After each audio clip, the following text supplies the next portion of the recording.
دانیال عزیز صاحب، میں ذرا آپ سے شروع کرنا چاہوں گا. بہت سارے سیاسی معاملات بھی ہیں، لیکن آج چینی کے حوالے سے کچھ اعداد و شمار سامنے آئے کہ کتنی چینی یہاں سے ایکسپورٹ کی گئی، اور اس میں جن شوگر ملوں کے نام سامنے آ رہے ہیں اس میں شریف خاندان کی اپنی شوگر ملیں بھی ہیں جنہوں نے 2 ارب سے زیادہ کی شوگر یہاں سے ایکسپورٹ کی. جہانگیر ترین صاحب نے بھی کئی ارب کی چینی یہاں سے ایکسپورٹ کی. یہ چینی کا مسئلہ ہر حکومت میں سامنے آتا ہے، آپ خود حکومتوں میں رہ چکے ہیں. یہ کون سا ایسا مافیا ہے جس کو ہم کنٹرول نہیں کر سکتے؟ اس کی وجہ کیا ہے؟ یہ سارے مالکان جو ہیں یہ پارلیمنٹ کے ممبر ہیں اور مختلف پارٹیز کی لیڈرشپ اس میں ملوث ہے.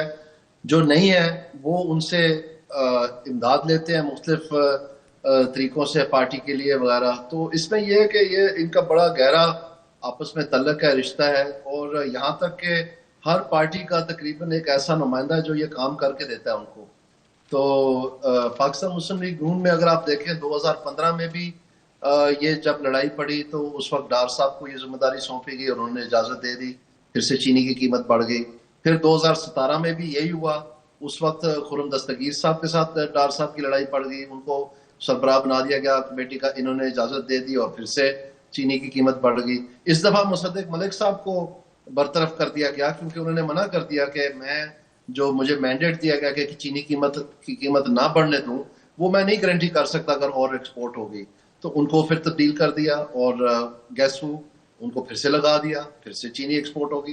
اب پچھلے سال آپ تو ایک فگر دے رہے ہیں نا، میں آپ کو بتاتا ہوں گورنمنٹ کے اعداد و شمار کے مطابق $598 ملین کی یہ چینی ایکسپورٹ ہوئی ہے 2025 میں. تو آپ پھر اندازہ لگا لیں کہ یہ کوئی تھوڑے سے پیسے نہیں ہیں، اور ہم ایک ارب ڈالر کے لیے ہم دنیا میں بھیک مانگتے پھرتے ہیں.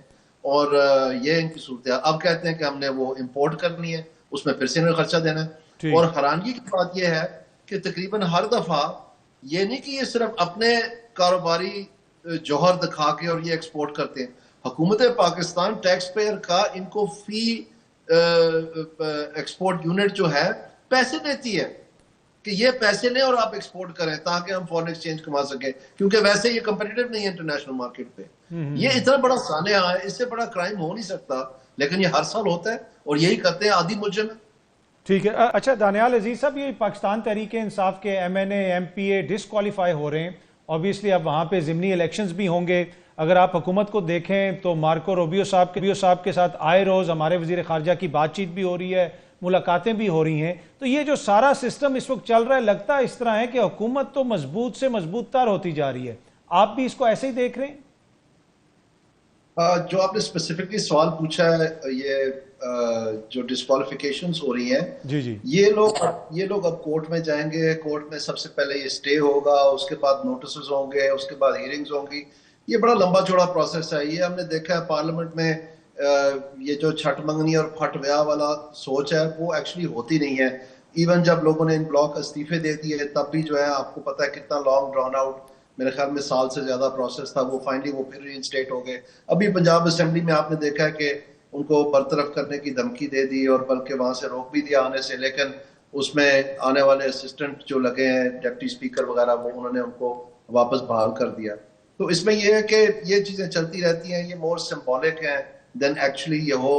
پتہ نہیں مجھے، اگر ٹائم کے ساتھ شاید وہ ہٹ بھی جائیں تو دیکھیں گے، لیکن ان کی جو اپنی جو کنوکشنز ہوئی ہیں وہ بھی تو اپیل ہوگی.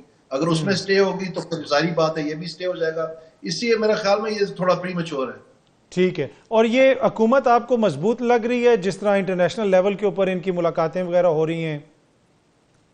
جی میرے خیال میں اس میں کوئی شک نہیں ہے کہ امریکہ نے پاکستان کو ری اسیس کیا ہے اور اس میں پاکستان کے ساتھ جو مستقبل میں تعلقات بنانے کی خواہش رکھتا ہے، وہ جو ماضی میں ایک سمجھ لیں آپ کے بالکل خراب صورتحال تھی وہ یکلخت تبدیل ہو کے میرے خیال میں 180 ڈگریز دوسری طرف جا رہی ہے. اور میں حیران نہیں ہوں گا اگر اس کے نتیجے میں بالآخر پاکستان میں کوئی امریکن پرائیویٹ سیکٹر بھی انویسٹ کرنا شروع کرے.